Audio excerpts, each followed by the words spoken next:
News on 97.3 Citi FM. So one person who has been at the forefront of raising the issues about public lands or state lands being sold to other persons is the Member of Parliament for North Tong constituency, the Honourable Samuel Ablakwa Okujeto, or Samuel Okujeto Ablakwa.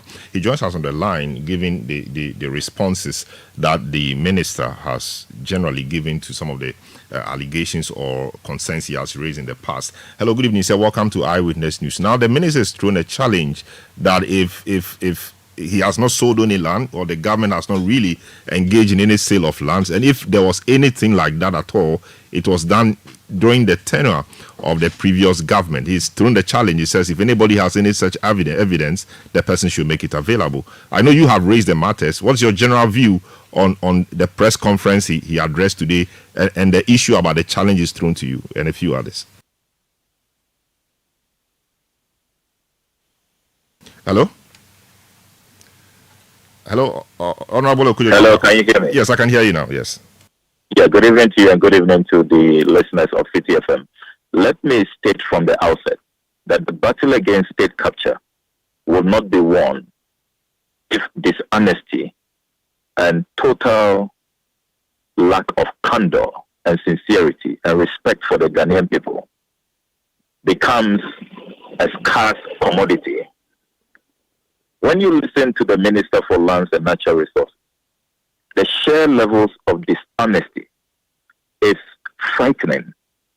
On the matter of the Bulgarian embassy demolition, government's own sole enquirer, Justice Anto Ofriatak, concluded that there was considerable fraud in that transaction and that elements at the Lands Commission conspired with the private person who changed the title fraudulently. These are the words of the sole enquirer. Fraudulent conduct. After the demolition, which happened under the watch of President Akufo-Addo, Commander-in-Chief of the Ghana Armed Forces, could not protect a diplomatic enclave. And we know the consequences of that under the Vienna Convention on Diplomatic Relations. The person who benefited from all of this fraudulent conduct, when you read Justice Oforiate's report, is a gentleman called Dr. Yao Eduampoma, an appointee of President Akufo-Addo at the NDPC. These are facts. So when the lands minister says that he's challenging anybody should prove who in this government has benefited from this state capture going on. Hasn't he read the Justice Oforiata Commission's report?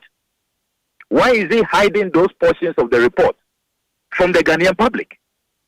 So you see, when ministers of state who are to serve us, and as lands minister under the constitution of this country, you are to help the president. You are the land policy advisor.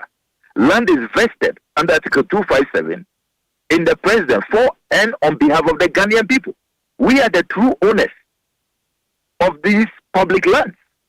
And if the people who are holding these lands in trust for us cannot be truthful to us, cannot be candid, then we are in very, very big trouble.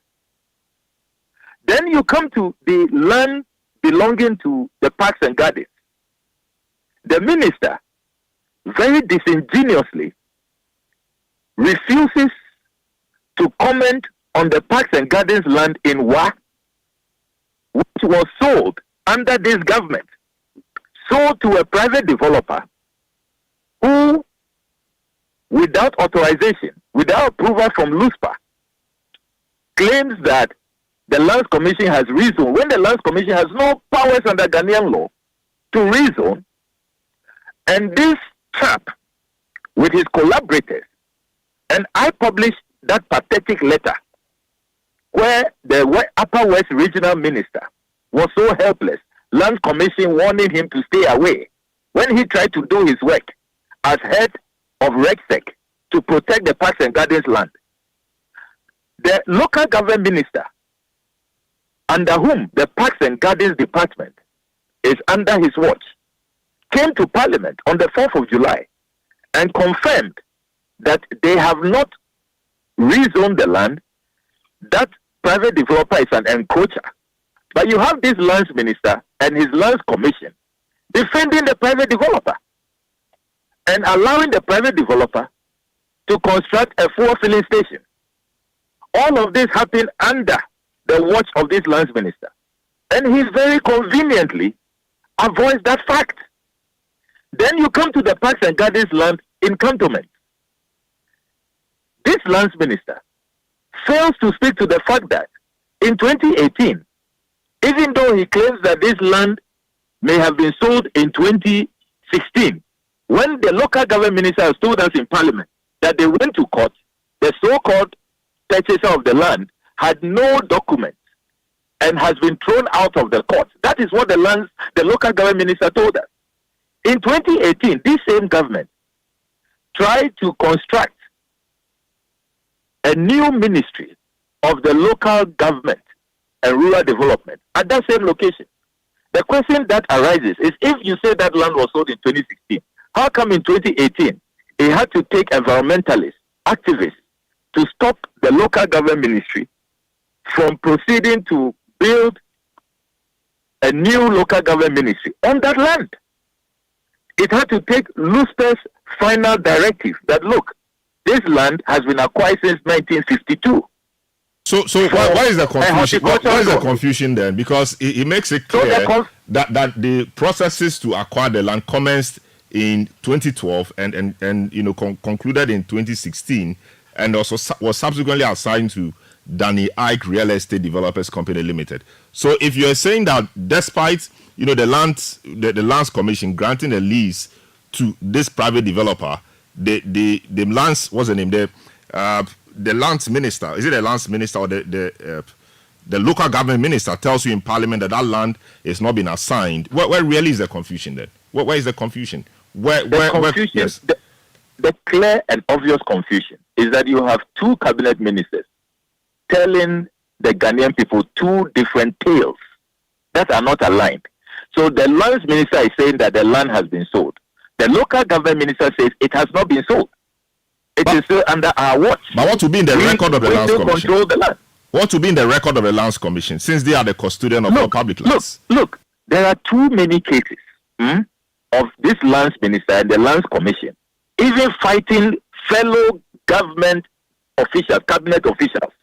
Are you aware that as we speak, the lands commission, on one hand, is saying that land belonging to the Ghana Prison Service at Roman Ridge has been sold to another appointee under this government, an advisor to Dr. Baumia, Professor Piedu. So you have the Interior Minister and the Ghana Prison Service saying that no, we are preserving this land, we want to protect this land, it belongs to the Ghana Prison Service. And yet the Lands Commission is saying something else. It's the same case with the Parks and Gardens land in the Upper West region, and it's the same case with the Parks and Gardens land in the Greater Accra region in cantonment. So I am...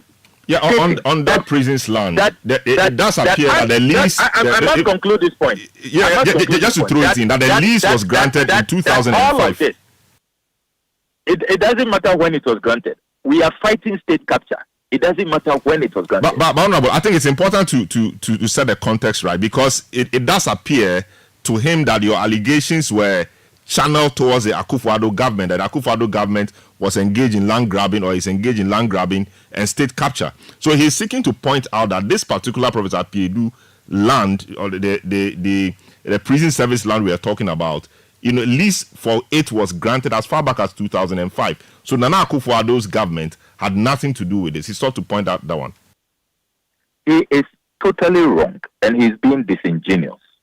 Look, why is the Akufo-Addo government's land commission actively? First of all, I have given you examples of public land sold under Akufo-Addo.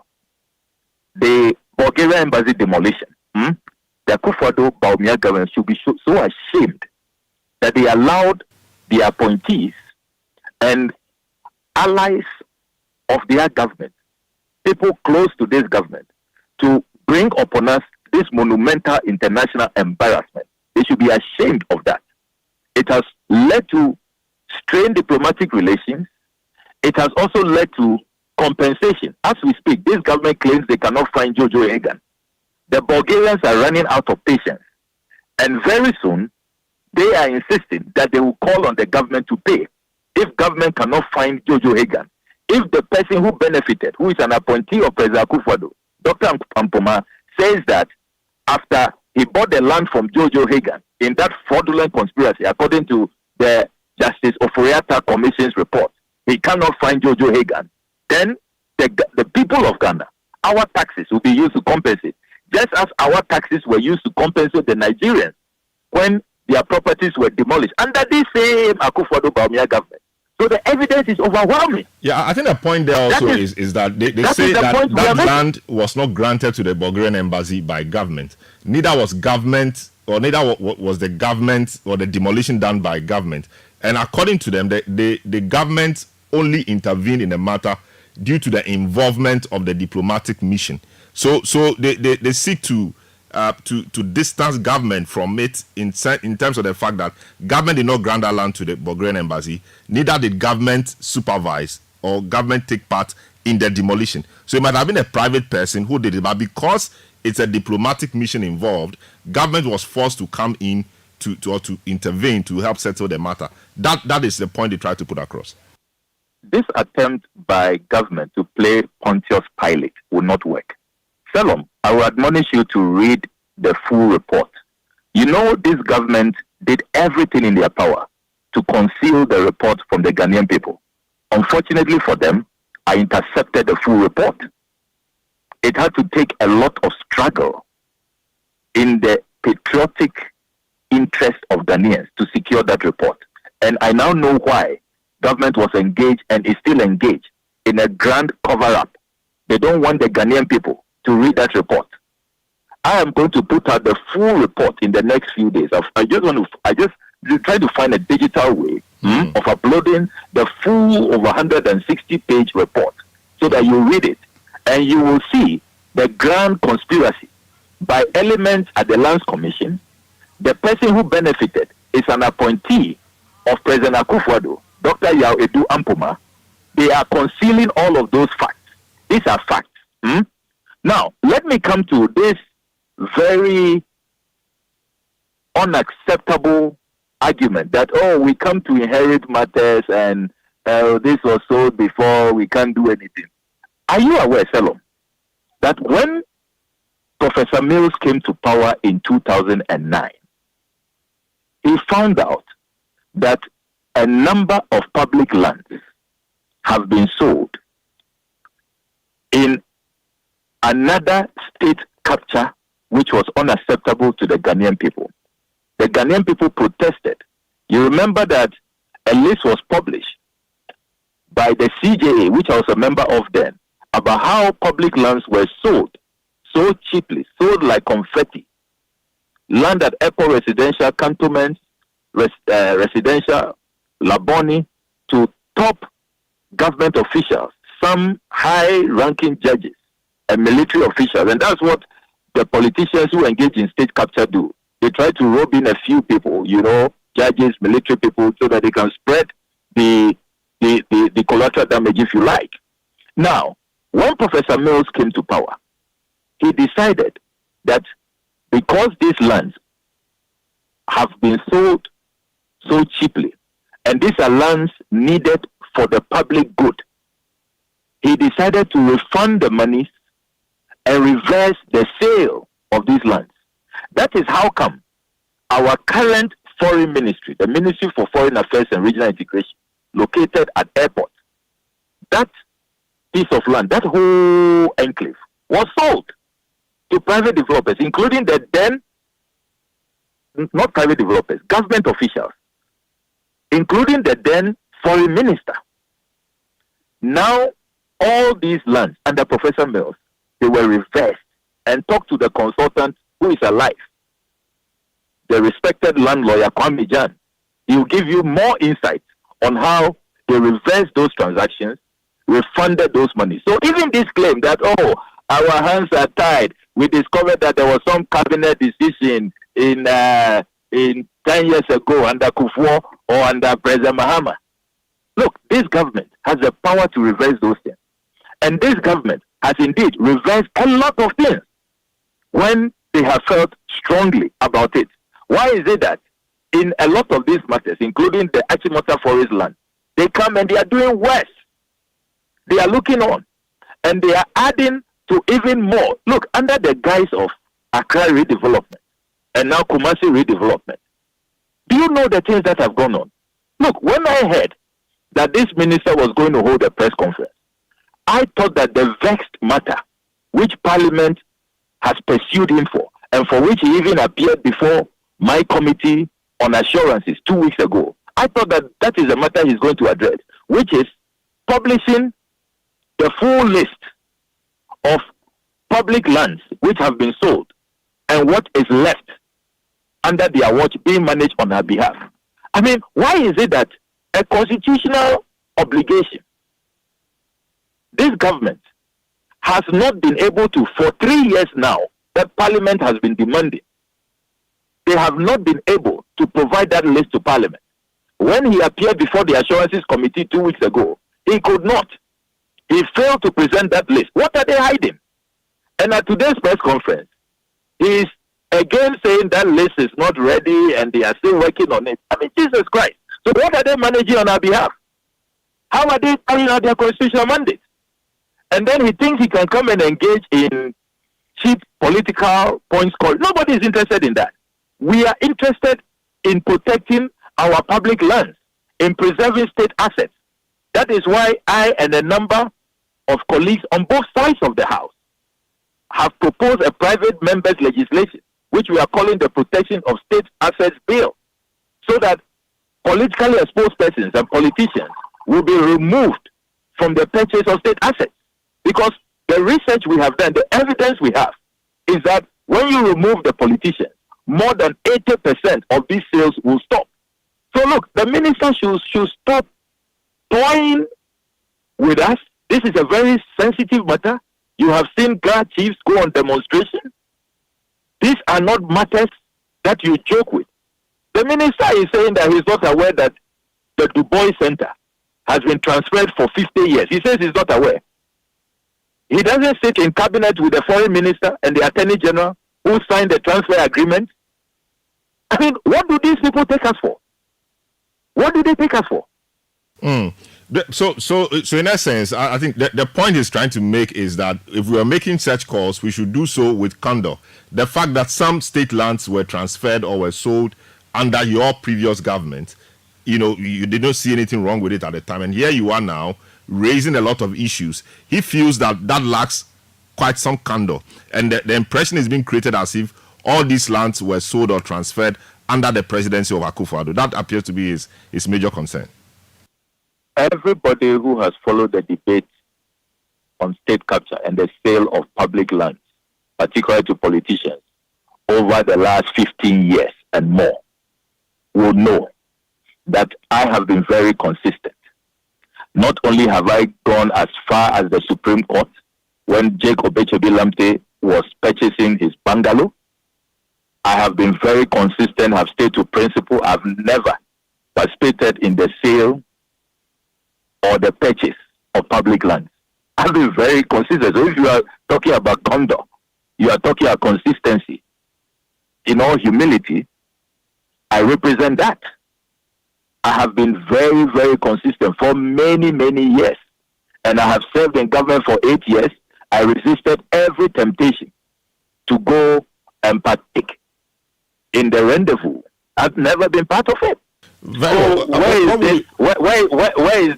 where is this claim about people coming with clean hands and all of that? My hands are not dirty. And look, let's not personalize these discussions. These are national discussions.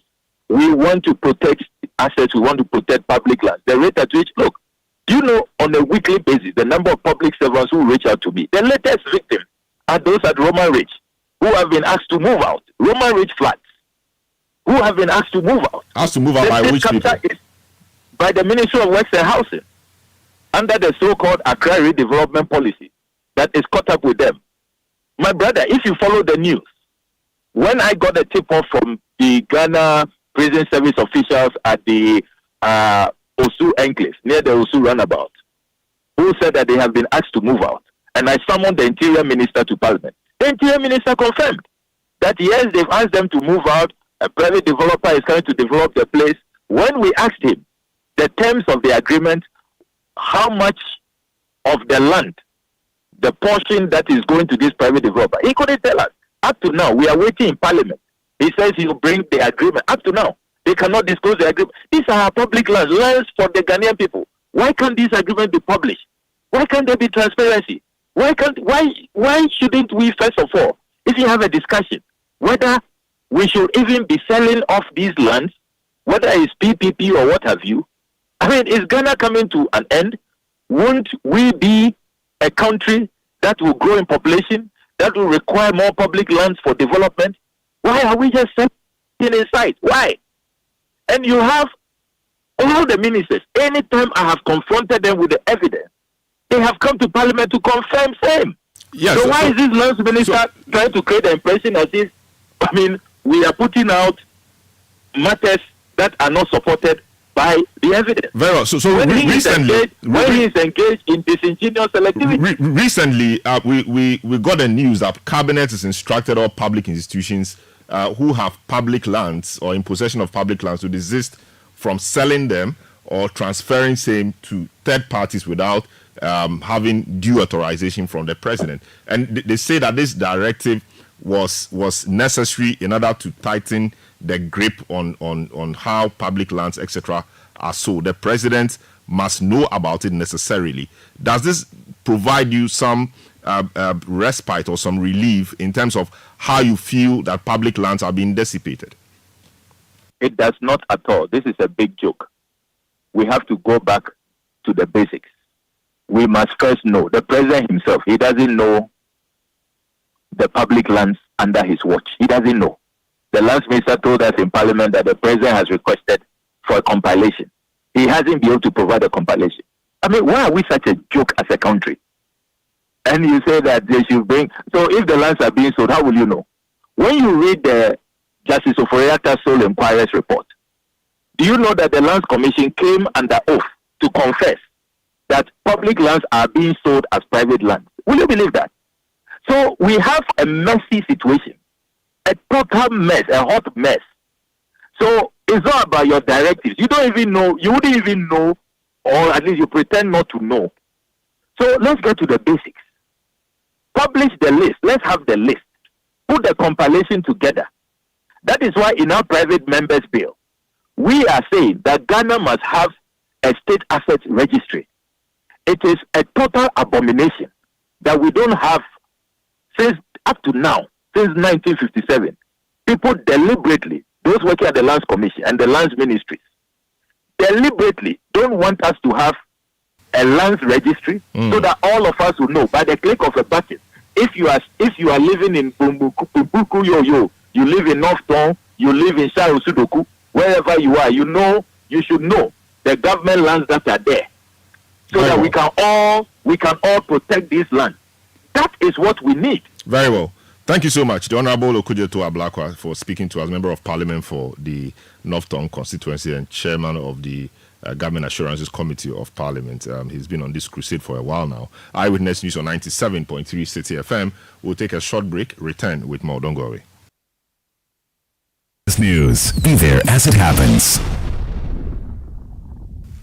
Eyewitness News on 97.3 Citi FM. Your comments are welcome via our WhatsApp line 0549 986 996. Now let's do some hardcore politics now. The National Democratic Congress is asking the Electoral Commission to release a provisional voter register for the December 7 general elections to political parties ahead of the exhibition exercise.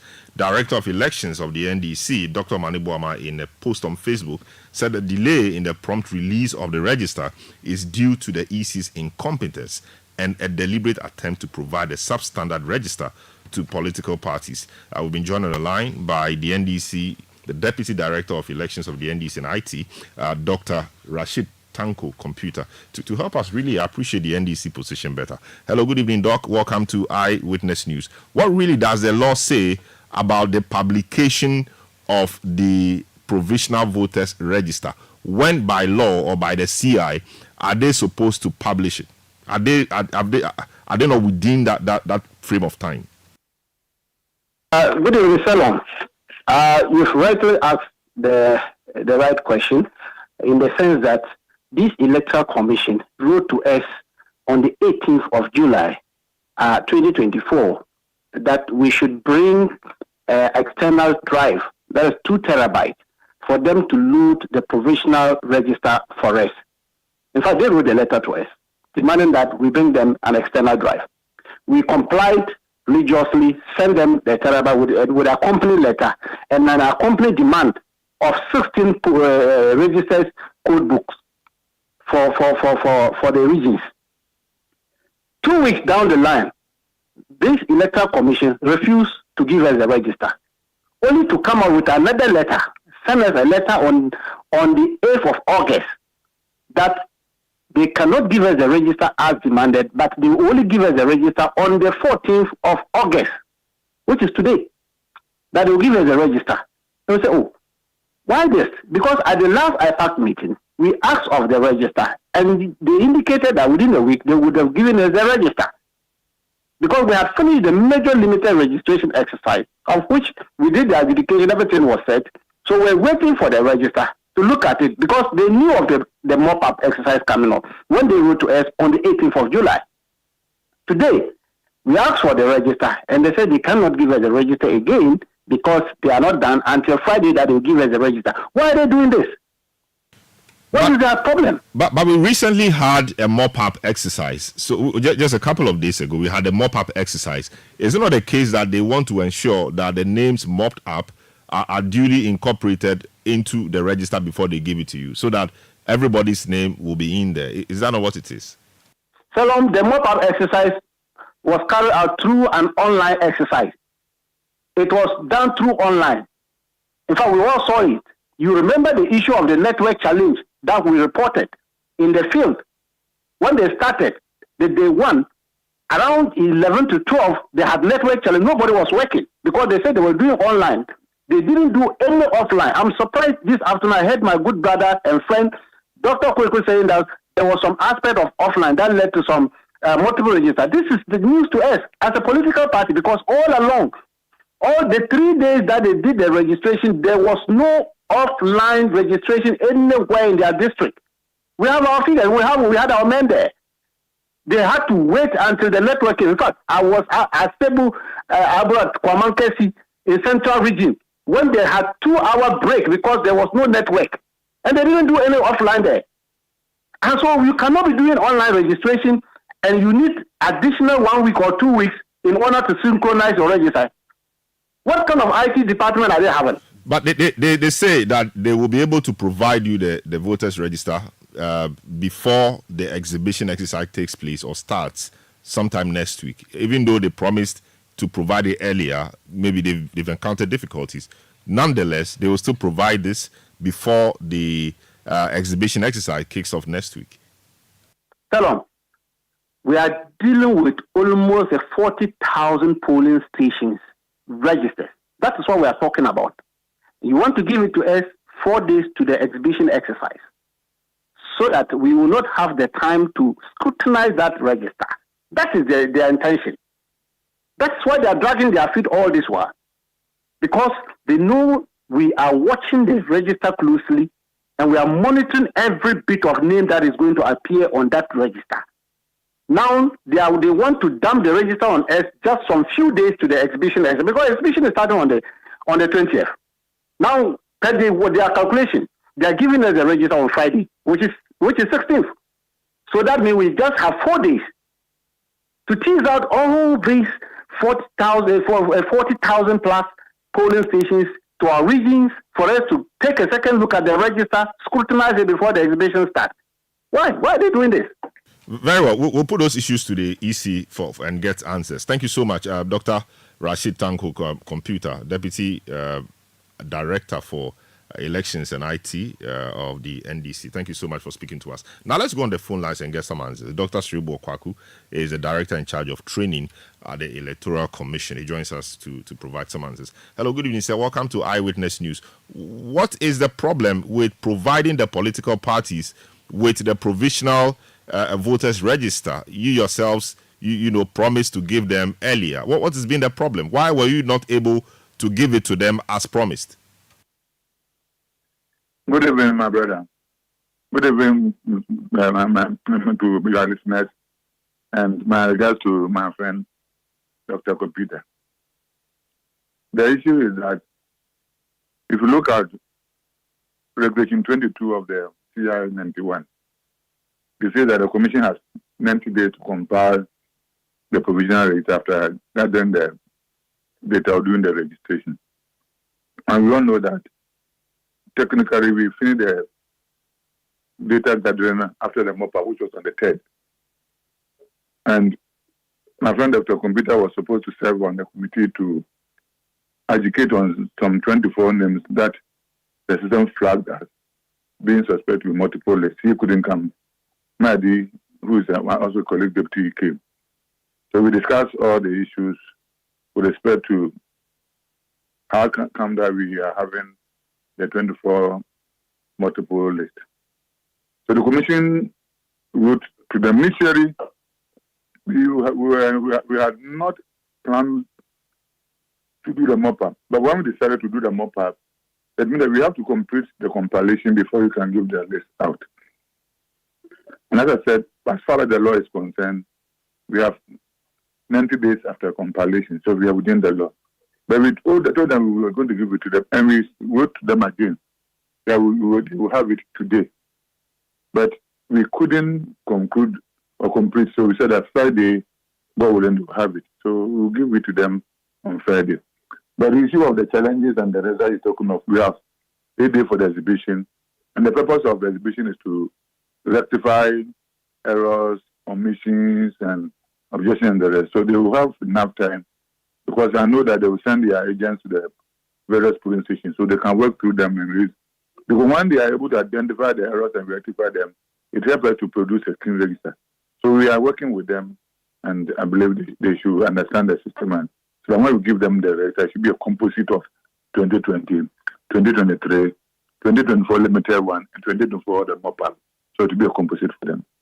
So that you drew up the timetable, perhaps in consultation with the parties, but your timetable. So if you know that the law gives you 90 days after registration to compile the list, why do you place the exhibition of the register, so closely after the end of the registration? Because the point they make is that there are over 38,000 polling stations. They have to go through those lists, isolate the list, send them to all these polling stations, so that their executives or their agents in those polling stations will be conversant with the list before the exhibition starts, so that they can see if something untoward is happening, or they can fully follow the process. Now, you promised today, not happening, and then Friday, we have Saturday, Sunday, then Monday the exhibition starts. How do you expect them to closely follow that process?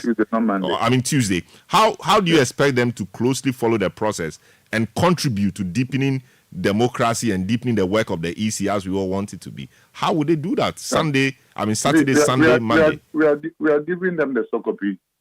Once they give the copies to their party agents on the field, they will help us to identify any anomalies that we correct them. But the most important thing is that we expect all Ghanaians to patronize the exhibition, so that all challenges that they may come across with respect to their names will be rectified. The parties are supporting us to do the work. We can do the work unless the Ghanaians themselves will patronize, so that they will know that the details are well captured. Yes, but the parties who are key stakeholders in this, and they will even drive out the numbers to go and ensure the exercise is successful. The NDC at least is raising issues. You're giving them just 4 days or 3 or 4 days to go through all this list and isolate them for 38,000 polling stations. That is the gravity of the situation they are raising, and the EC doesn't seem to be so concerned about that particular issue they are raising. No, that we know we need to work with them. So they will get the eligibility to the agents. But let us all encourage the individual voters, because they will be those who will be able to identify the errors with their details. But the essence of the exhibition is to help rectify the errors. We agree that they will support us, but the most important people who can help us most is the voters. So the parties should help us to ginger the people so that all of them should patronize the exhibition, so that at the end of the day, all the possible errors will be rectified. Is it a case that your IT department is a bit challenged or overwhelmed? Is that a case? The capacity needs to be built up, or what is the problem really? That initially, we didn't factor in the mop-up exercise, but when the demands were coming, we had that we have to do it, and when we did it, we had more than 90,000 people, so it was a good job that we did. So, given that we need to add the mop-up to the already comparators for that to be a composite one before we do the exhibition. Yes, but how long would this take? And I understand the mop-up was done mainly online. So if it was online, how difficult it is to incorporate this into the already existing list? I like the way you said mainly, but you didn't say only. So they were offline too. Yeah, which means the offline will just be a few, which will be easy to incorporate. Once we do offline, you get multiple lists. That is 24. Once you get the multiple lists, you have to do the adjudication. You have to go through the process. So even if you have one, you have to go through the processes. I see. They think that your IT department has difficulties, and that they raised the issue at an IPAC meeting and called on the UNDP to extend a helping hand to you. But the EC has failed to follow up on that helping hand that the UNDP agreed to extend to you. Is that correct? But if you remember in 2020, when we finished the data, there were a lot of issues, complaints, and that, but we told them that these are normal things. That's why they have been captured in the law. So the law has made provision for inclusion, corrections, and objection. That is meaning that after every exhibition, certain things will happen, and you use the exhibition to rectify them. I will not put the IT people on the floor because I know that every challenge that they are having will be rectified through the exhibition. I see. They feel that the process really is grossly unfair, given the volume of work they will be required to do in 3 days before the exhibition starts. That appears to be the crux of their concerns, and they think that this is being done deliberately for whatever purpose, and they are not happy with that. No, why will if I tell people who are going to help us to do the work? So we all know that the quantum of work to be done. So as they are saying that the 3 days and about that, it also means that the people who are putting the figures together also have a bigger work to do. So they should understand it, and once you give it to them, they and the voters and everybody will help to contribute. By the time we finish the 8-day exhibition, we identify the challenges and we rectify them. And the law expects that when everything is done, we'll give them the final result. So we'll do a good work and give them the final result, which will be very quality, good quality. Thank you so much. Dr. Sribo Kwaku, Director in charge of training at the Electoral Commission. Eyewitness News on 97.3 Citi FM. Some more stories from Hawa. Now, the Teacher Trainee Association of Ghana has renewed its calls for the closure of schools amid the ongoing strike by the Colleges of Education Teachers Association of Ghana, that is CTAG. CTAG has been on strike since June 14 due to the government's failure to implement their arbitral award on conditions of service. The strike has significantly disrupted the academic calendar, prompting the Trainee Association to urge the Ghana Tertiary Education Commission (GTEC) to shut down the schools. However, GTEC has expressed optimism that CTAG will soon call off its strike and has decided against the closing of the schools. In an interview with Citi News, the president of the Trainee Teachers Association of Ghana, Swale Razak, outlined the reasons why they believe a temporary shutdown is necessary. Strike has entered into. We are still all hoping that CITA will call off the strike, but CITA has made it sound clear that unless the full implementation of the arbitration awards order, arbitration awards as awarded them by the National Labour Commission, they are not going to call off.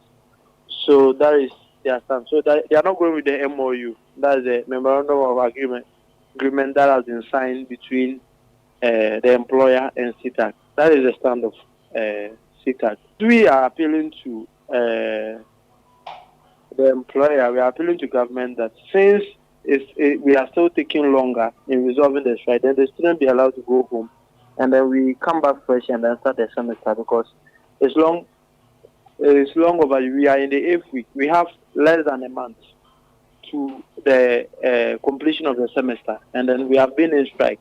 Students don't really know what is happening, so we want to initiate the call for a closure of the school, so that we can come back and begin a fresh academic semester. That gives the students enough time to prepare both academically and financially to come and face the new semester. Swali Razak is the president of the Teacher Trainee Association of Ghana. Eyewitness News. Be there as it happens. When you want to eat, just Momo it. Tired of the long queues in the supermarket? Pay with Momo. When you really want that beautiful new blouse, just Momo it. When you want to get a trim and get fresh to impress you know who, just Momo it. When you need to pay your utility bills and domestic staff, Shani Momo. When you want to send love to the family back home, send some Momo. Join the millions of MTN Momo users all over Ghana and live life the brighter way. So just Momo it. MTN. Are you feeling tired after a hard day's work? Have you lost your appetite even for your favorite dish? Viral Blood Tonic is a nutritionally balanced, pleasant-tasting tonic fortified with iron and vitamins to boost your appetite and energy levels for high performance. Viral Blood Tonic, easy to take and good for the whole family. Viral from Danex Iting Starwin PLC. If symptoms persist after 48 hours, consult a physician. This advert is FDA approved. Oh, jump on now. Go. Gugomi, at what time will you come back where I don't hear the sound of your car? Why you buy new car? No, I don't change my car. It be the same ride. It be the fuel way I change. Way one shouts it. Ever since I started using the all-new Excellium Premium Fuel, fortified with 3-in-1 action. Oh, Joe, now my car they run like electric car. No, it's so. This is the type of fuel where they want to. Because now engine they cost. Where they want for way if I buy it, it go protect my engine. And with the small way I buy, I'll go drive, sir. Absolutely. It's like strapping a turbocharger to your engine and giving it a protector. And what they bust my mindset be the 3-in-1 action, no? Excellium they prevent up to 99% of deposit. It be anti-wear, some be anti-corrosion. Won't pay when I open there. Hey, so where can I find this magical fuel? Just head over to any Total Energy service station and your car will thank you. Hey, then make a finish my gobe fast, then rush go Total Energies. My friend, but why your hand my gobe inside? I give you info. Make a fill the gobe too small. Go. Excellium is designed to protect your car engine, decrease fuel consumption, and lower CO2 emissions. Don't say fuel, say Excellium. Choose Excellium, choose quality.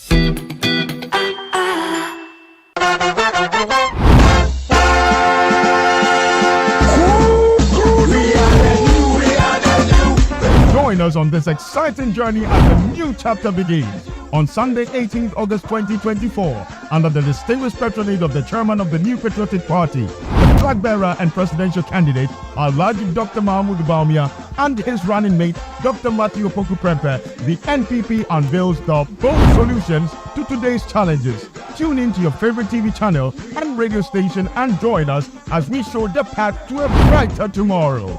All roads lead to Secondary Takoradi on Sunday, August 18th at 1 p.m.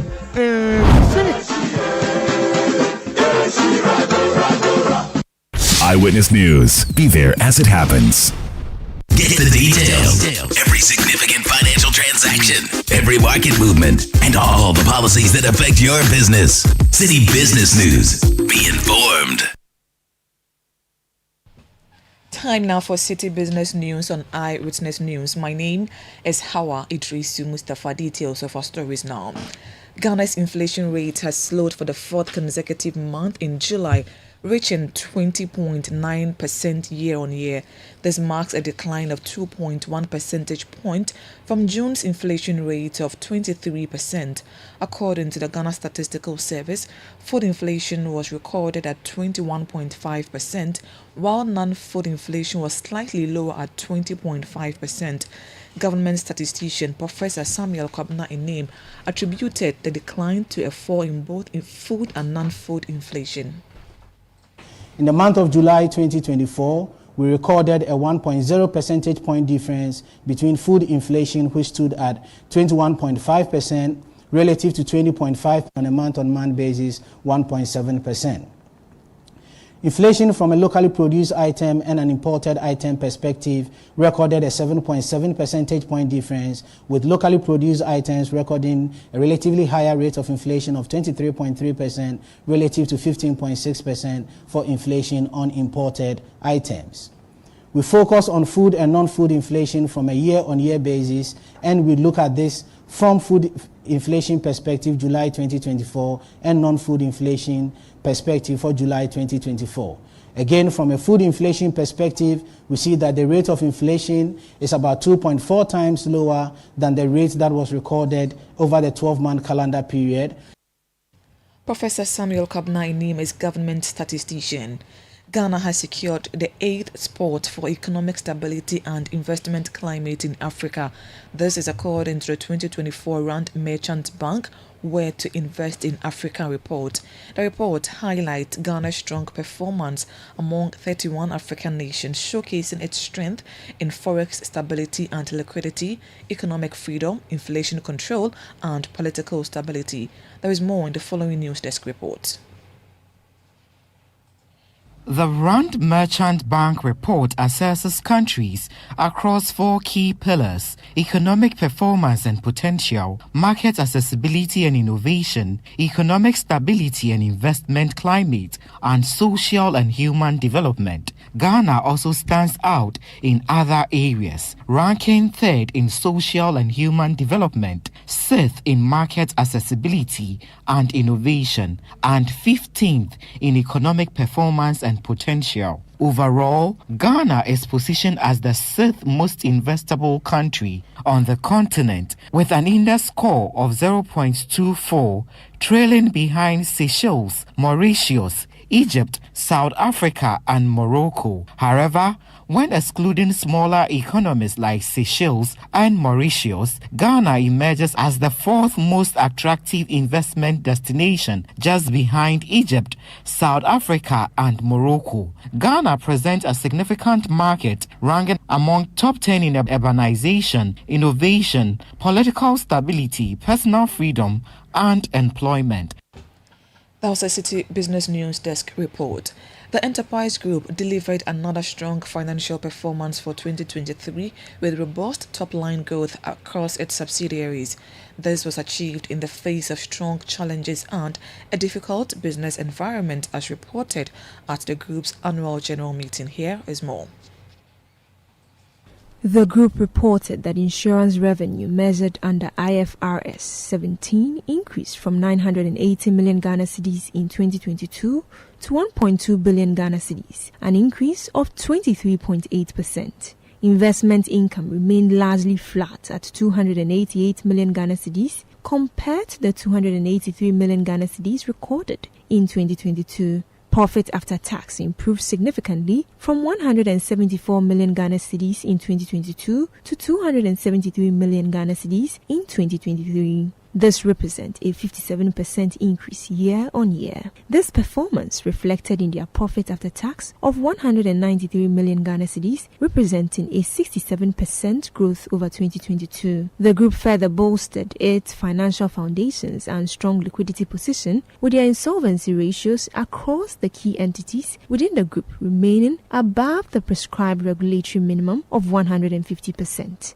Speaking at the AGM, Chief Executive Officer of Enterprise Group, Daniel Labiteko, attributed the performance to the excellent execution of the group's strategy. All in all, our top line grew quite well, 23% growth on the top line. We also improved on our efficiencies, which also resulted in some cost benefit to us. That translated to the bottom line growing by almost 68%. This also translated into the cash that we generated. We generated free cash flow in excess of 460 million. This is what allowed us to declare the kind of dividend that we declared to our shareholders.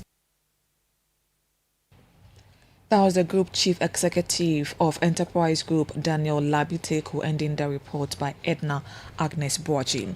The Ghana Tourism Authority says all tourism enterprises operating without a valid license will have their establishment sanctioned as it violates the Tourism Act 2011, Act 817.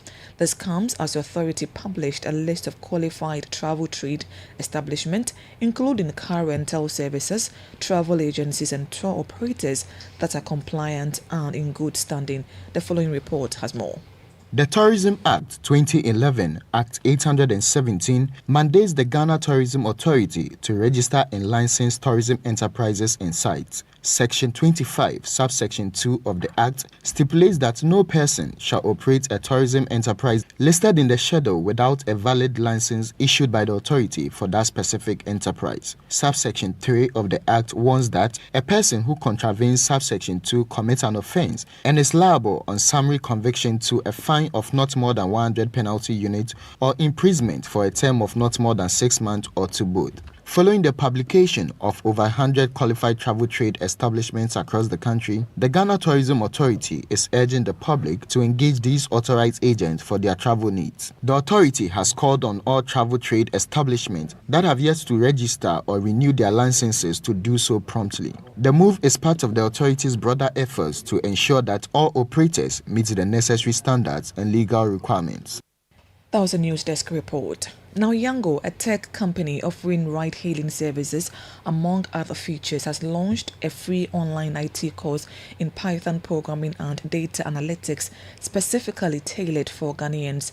This initiative is part of Yango's commitment to empowering the youth with critical skills needed in today's tech-driven world and increasing employability across various sectors.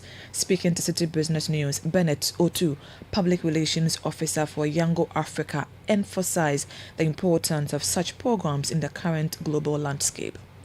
So Yango Education is basically an introductory course to data analytics. It's a program that Yango has brought to Ghana. We've already done this in some of our markets, and that is Ivory Coast and Zambia. Now we've decided to bring it to Ghana to make an impact in the ICT and education system in Ghana as well. The program will consist of learning the basics of programming. I mean, you know, the programming languages such as like Python, SQL, and then also analyzing raw data to make conclusions about information, right? So anything that has to do with breaking down complex situations, this program will help the participants to do so. It helps everybody, anybody, even those already in the job market and those looking for jobs. Everybody quite benefits from this Yango Education program. So it's going to help a lot of students, workers, individuals. It's a basic, it's the first step, it's the basic, the entry level introductory courses to data analytics. Bennett Otu is Public Relations Manager for Yango Africa. And that's it for Citi Business News on Eyewitness News. My name is Hawa Idrisu Mustafa. Up next is Point Blank. When you want to eat, just Momo it. Tired of the long queues in the supermarket? Pay with Momo. When you really want that beautiful new blouse, just Momo it. When you want to get a trim and get fresh to impress you know who, just Momo it. When you need to pay your utility bills and domestic staff, Shani Momo. When you want to send love to the family back home, send some Momo. Join the millions of MTN Momo users all over Ghana and live life the brighter way. So just Momo it. MTN. Oh, jump on now. Go.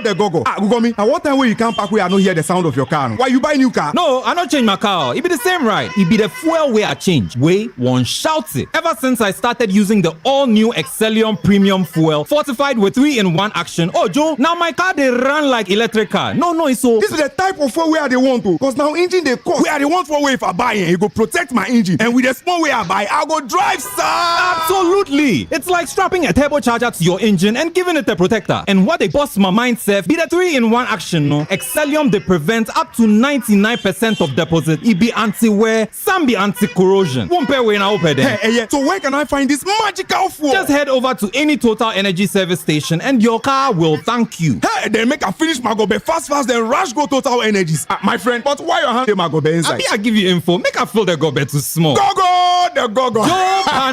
Excellium is designed to protect your car engine, decrease fuel consumption, and lower CO2 CO2 emissions. Don't say fuel, say Excellium. Choose Excellium, choose quality. Eyewitness News. Be there as it happens.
Back to Point Blank on Eyewitness News.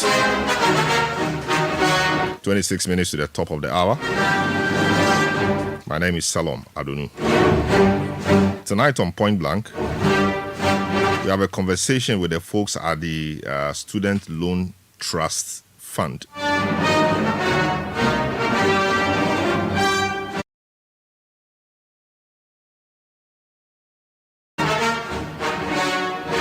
To help students who will be in financial difficulties to complete their tertiary education. Before, it used to be the SNIT guaranteed scheme, where you would need guarantors, about 2 guarantors from persons who were SNIT contributors. After a while, that changed, and we have the Student Loan Trust Fund. We want to understand what it is now, and they've declared the month of August as a month of repayment. So if you know you took some loans while you were in school, they're giving you the opportunity to double your effort, to double up your efforts and make repayments, so others can also benefit. The chief executive of the Student Loan Trust Fund, Nuhu Bayobo Mahama, is my guest tonight on Point Blank. Hello, good evening, sir. Welcome to Point Blank on Eyewitness News. Good evening, Salon. It's a pleasure to have you. I mean, the students' loan when we were in school was a major source of relief for many students. In our time, you had to produce SNIT contributors. I mean, persons who have contributed for about 5 years or a certain number of months before you could qualify for that. Fast forward, I understand that has changed. What is the current situation? How does one get to benefit from the Student Loan Trust Fund? Yeah, thank you very much, Selo, and good evening to your cherished listeners and viewers. The Student Loan Trust Fund, as you rightly mentioned, was established in 2005 by Act 820. And at the time, before you could have access to the fund, you needed 3 guarantors. So over the period, they saw that it was becoming a problem getting people.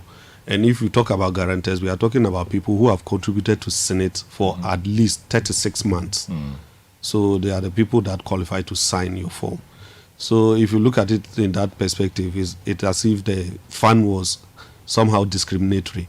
Because I'm looking at myself, who comes from a village, that my father had never worked in the formal sector. He never contributed to Senate before. So if you are looking for somebody to sign my form for me, I will not find some. Yeah. And in fact, I remember when I was in school, I tried having access to the fund. I couldn't get somebody to guarantee for me. So the fund from 2005, a number of things have changed, right up to 2020. Fast forward 2020, we're looking at removing this barrier to allow every Ghanaian student who is attending an accredited institution in Ghana, offering an accredited course to be able to have access to these resources or to be able to have access to this loan. So we came with a policy that is known as the no guarantor policy. And you know, the no guarantor policy, as a result of digitalization, every individual in this country now have a Ghana card. And the Ghana card gives you a unique identity. So no matter where you go to, you can go to heaven and come back, you still have that unique identity because it works with your biometrics.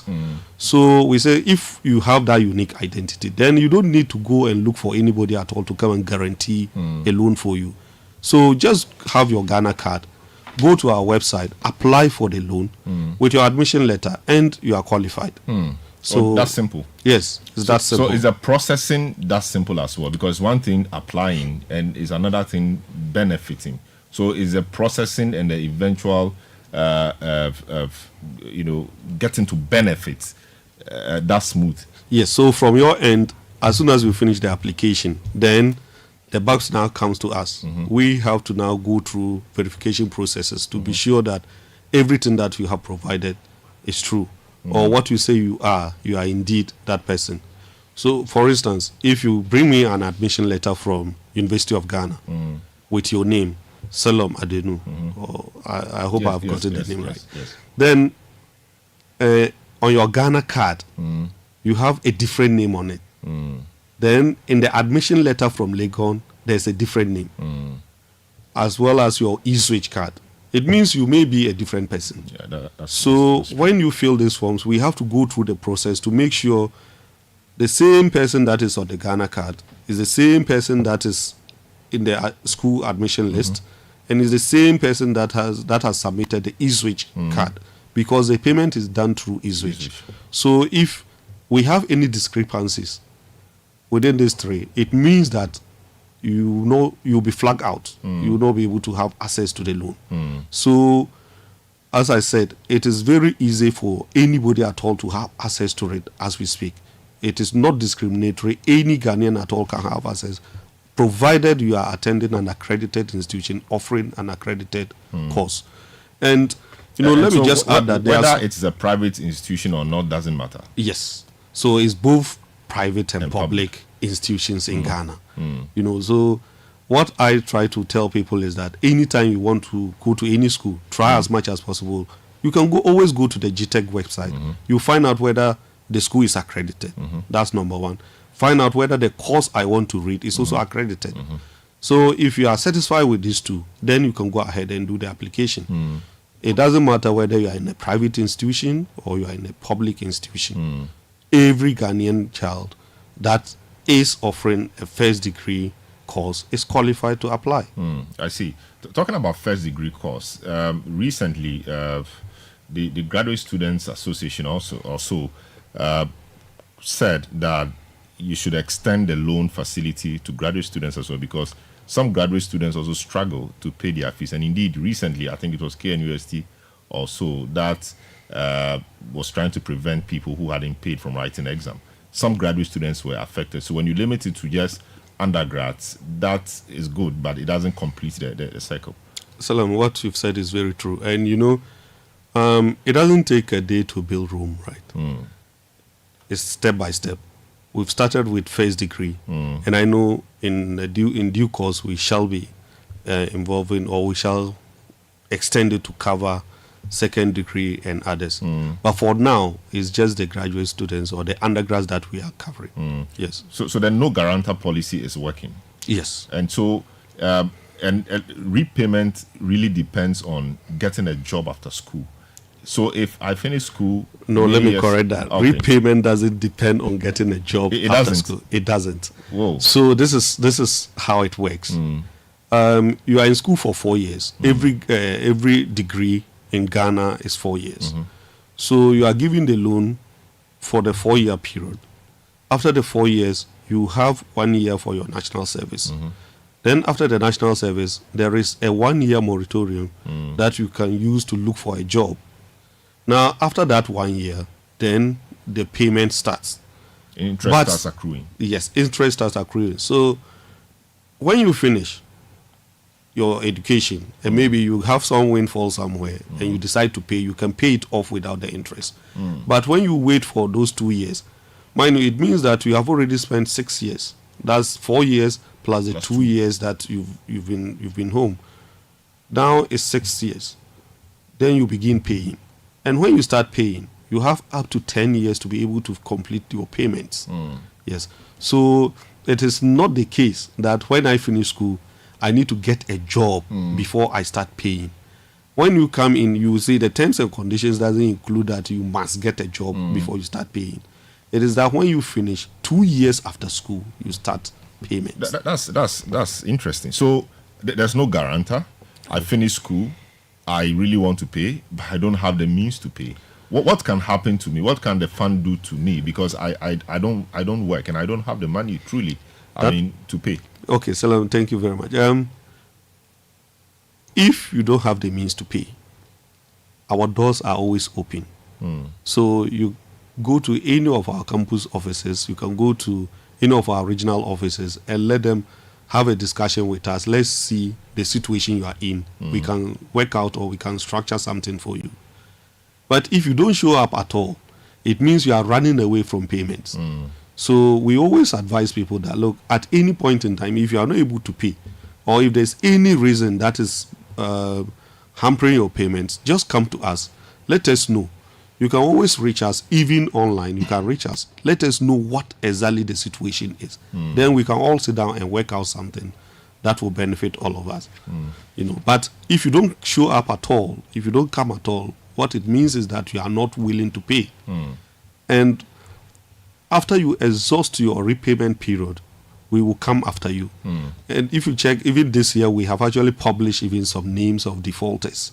These are people that have gone through the full cycle of the repayment period, but they have not made any attempt of payment.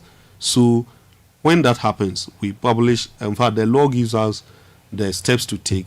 We first send you letters, then go ahead to do the publications, then prosecution finally, then we take steps to recover the money. This is Point Blank on Eyewitness News. My guest this evening is Nuhu Bayobo Mahama, who is the Chief Executive Officer of the Students' Loan Trust Fund, and we are having a conversation around the students' loan regime. And indeed, the no guarantors policy we've talked about. We've also talked about general qualification requirements and all of that, and the fact that what happens to you if you fail to pay, and we've been told that you have 10 years in order to 10 years in all to make your repayment. But Mr. Mama, what is the going rate now? How much do you give to the students per year? You mean the amount or the interest? The amount. Okay, so it is not a fixed amount, but it ranges from 2,500 to 3,000. Okay. So this is what happens when you come in to fill the forms, or when you are filling the forms. There's a questionnaire that you have to fill. In the process of filling it, we have a software that we call the means testing software. Academics will tell you it's prosy means testing. Now, when you finish filling out this form, the system itself will allocate a score or a weight to the answers that you have given. So based on the weight that is allocated, the amount is also allocated to you. Oh, okay. So it doesn't matter what course you are doing. For now, it doesn't matter what course you are doing. Your answers you provide will determine the amount of money that is allocated to you. But that is also not something that is influenced by me or any of my offices. It's system generated based on the answers. It's system generated based on the answers that you provide. So the Student Loan Trust is really to assist tertiary education students to get by. But the cost of tertiary education per year, I think Africa Education Watch or somebody did some work and said it would be around 15,000 per year, including accommodation, feeding, etc.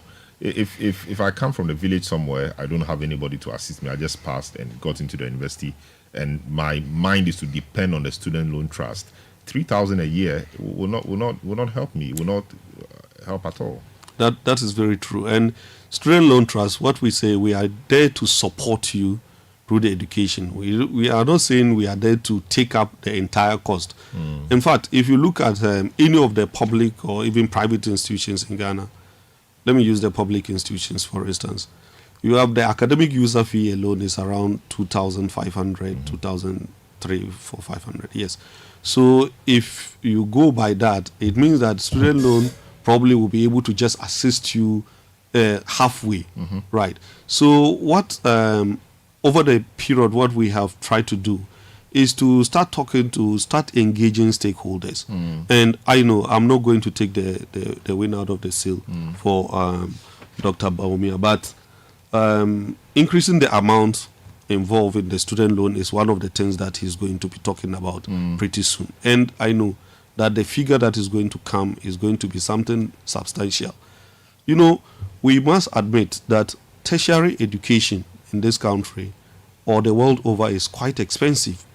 And no government can take it all by himself, right? So it's something that is supposed to be, we all have to collaborate to support ourselves to be able to do it. So I know in the next, not too distant future, some increment is going to happen when it comes to the amount involved. So how do you get money? What are your sources of funding? Is it from the budget? How do you get money? So the act that establishes the Student Loan Trust Fund gave us, I categorize them into traditional and then the non-traditional sources. The traditional sources, we have Get Fund. Get Fund is supposed to give us some percentage of their allocations every year. Then 1% of the communication service tax that is accrued over the period every quarter is also supposed to be sent to student loan. So if you put these two together, that is what we use to run. Aside this, we also have our repayments. Everything that we collect or that we gather, mobilize from repayments, that is what we use to give out these loans. And for instance, last year, we gave loans in excess of 70 million Ghana cedis. 70 million cedis, yes, to students. And out of these 70 million, repayments alone brought in about 60 million. So repayment alone brought in about 60 million. We all know the current challenges we have with Get Fund and other statutory funds, right? So this repayment, that is why we keep saying that the amount, the little that you pay or the little that you contribute will go a long way to provide comfort, to provide education for your brother, for your son, for your junior brother or for your sister, right? So we encourage people to come on board to make these payments. So that are due. So what you receive from Get Fund is between the minimum of 2%? Up to 10%, the law says Get Fund should give us between 1 to 10%. Between 1 and 10%. So it's very open. And Get Fund often does the least by giving you 1 or 2%. So if you are given a bowl of soup and then you are told to give Wilson any amount, give him between 1 or 2. Maybe I'm generous. So you give him 1. So I'll give you don't give him 2. They give him between 1 and 2. So that's the current situation. Yes, that's the current civil situation. society and other bodies are calling for a review of the law, which will tighten that provision a bit, so that they can say make it 5% or make it 10%. So you can accommodate the growing needs of students and the education system generally. Is that a call you push as well? Yes, we've done some analysis and even looking at some figures, and I know that in the next academic year, probably there will be a law, a bill before Parliament that will compulsorily state a figure that, look, Get Fund, well, I'm pushing for 10% of Get Fund allocations. Okay. So I don't know what is going to happen, but my target is to have 10% of Get Fund allocations sent to us. So whatever we are going to get, but this time around is going to be very specific that every time you are getting your allocations, 10% or 5% should be sent to Student Loan Trust Fund. I'm just looking at the sources of funding under your act, and we have voluntary contributions. Yes. We also have donations, gifts, bequests, etc. Do we have money coming into your fund from voluntary contributions and donations, etc., from people? Does it happen? For now, no. So that is why sometimes I laugh when I hear people say that they are going to reach out to civil society, they are going to reach out to institutions to come on board to help. Personally, I feel the name student loan also play a role when it comes to these donations, because there are people that probably want to bequeath some assets when they are gone, but they are looking at it and they say, oh, what if I give to this institution and they decide to use it as a loan? In fact, my aim is to help society, so why should they give it to somebody as a loan? So you think your name student loan is not helping you? That is what I'm saying. That is my personal view. I feel that the loan in the name... How do you think it should be called? Probably we should be looking at student financing authority or student financing something. But when you are talking about a loan, there are some people, voluntary people, NGOs who may want to come on board. But those people should go to the scholarship secretariat. Well... So that side, yes, it's scholarship, maybe it's free. But if you come to student loan, of course, it's loan, and it's a business, more or less. So, yes, you get it. So that is why we, when you do, when you have a law and you are practicing it over a period, you can review, you can look at it and see, okay, this is not helping me. Why don't I go why don't I go this way? Why don't I go that way? So that is what we are looking at right now. So if you talk about voluntary contributions or donations, as at now, from 2005 up to date, we have not received any voluntary contributions from anybody. But we've made a lot of efforts. We even have a department that is in charge in resource mobilization. We've written a couple of letters to so many institutions asking them to come on board, but mostly we don't get any positive feedback. So you see, so how is the repayment done? When I'm paid, I took a loan, I get a job, I start getting salary, I take the money to your office or the bank and pay into it, or my employer has to pay. What's the process like? Currently, you don't need to go to any of our offices, or you don't even need to go to the bank to make payments. You can go to the Ghana.gov payment portal, and then you'll be able to pay student loan. We also have payments that you can do on your mobile phone. We have our short code, that is the star 737 star and star 737 star. Yeah, let me just get this to right. We're speaking whilst I speak, we're speaking to Nuhu Bayobo Mahama, who is the chief executive of the Student Loan Trust Fund. He's trying to help us appreciate how you can make repayments once you are done with school and then you've gotten a job and all of that. So he's just helping us with a short code through which you can make your repayments. Yeah, so it's star 737 star 737 star 206 hash 206 hash. Yeah. So once you punch this on your phone, you punch this, you should be able to make your payments online. So you don't need to go to any bank or any. But if you also still have challenges, our offices are always open, as I keep saying. Every campus, we have a campus office.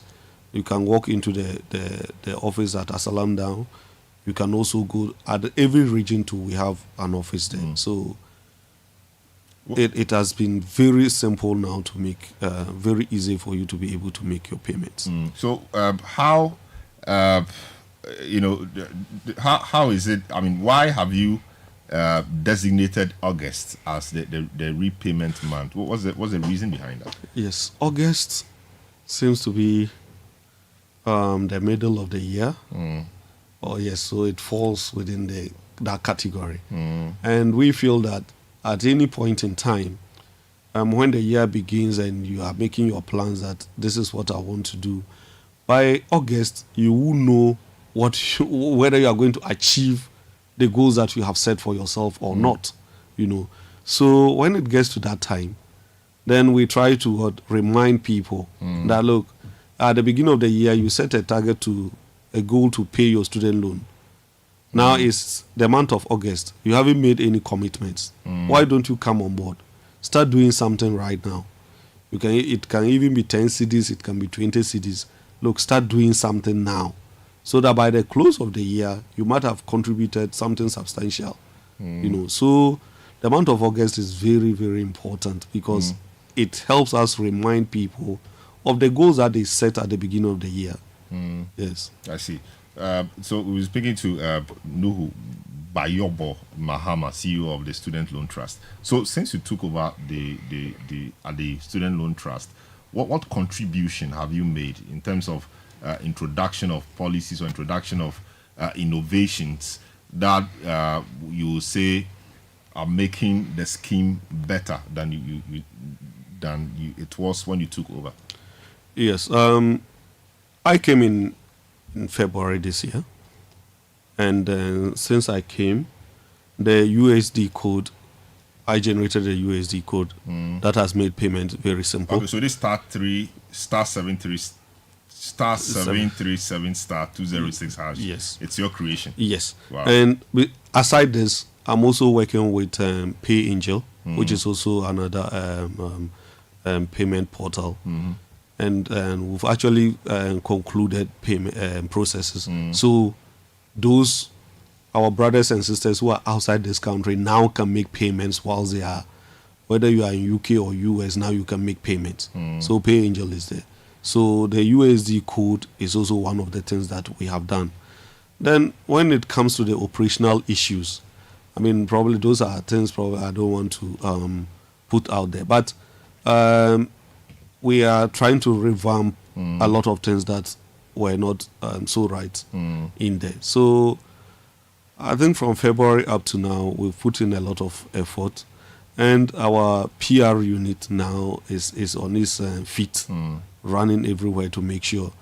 I know a year ago, if someone had come in here to talk about student loan, you tell them you've not heard of them for a very long time. But we've been knocking your doors since yesterday, trying to come in here. So it's because we want everybody to get to know that we exist, and this is what we are in to do. I see.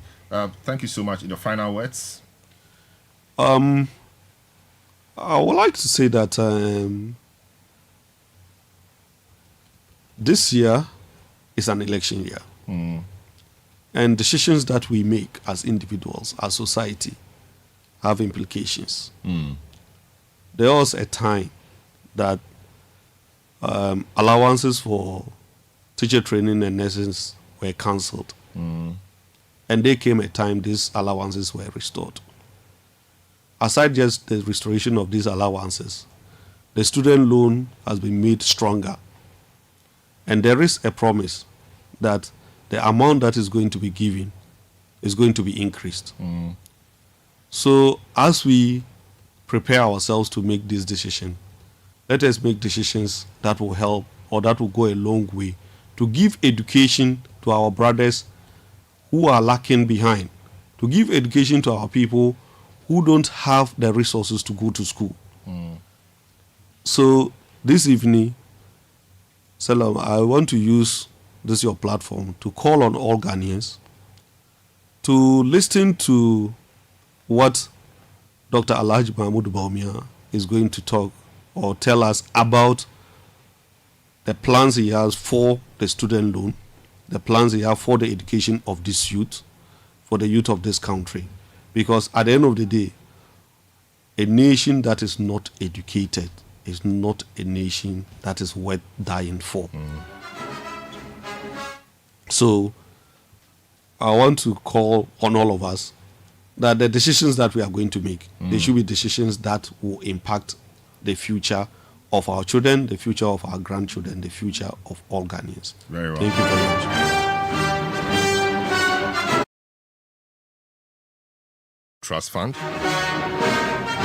Nuhu Bayobo Mahama was our guest on Point Blank this evening.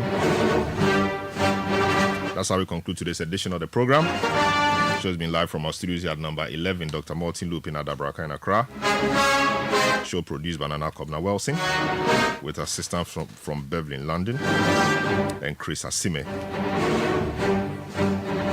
Desmond Yako provided technical assistance. Edwin Kofi gave us social media support. Earlier you heard Hawa Mustafa My name is Selom Adunu.